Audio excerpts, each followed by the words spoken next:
going on outside. We do want to head over to our George Godfrey, who is outside the Gilliard Center right now. That's where some organizations have been rallying today ahead of the debate. So George, set the scene.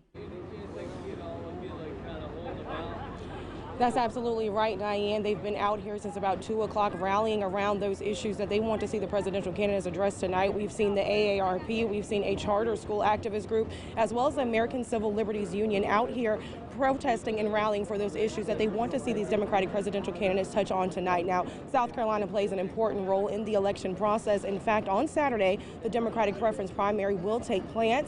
It's a chance for voters to express who they want to see on the ballot in November, and it also helps decide the delegates for the National Convention. And in this primary, the Election Commission has already seen a 50% increase in absentee ballots than this time we saw a Democratic primary last time. Now, traditionally, the person South Carolina selects as the nominee is the person that ends up on the ballot. This is largely because the state's demographics and population size is similar to other states in the country, unlike the makeup of Iowa and New Hampshire. A few rallies are planned today, like you mentioned, in relation to tonight's debate, including that one mentioned by the American Civil Liberties Union. Now, I caught up with the organizer earlier this afternoon who outlined some issues the group wants to hear the candidates address tonight.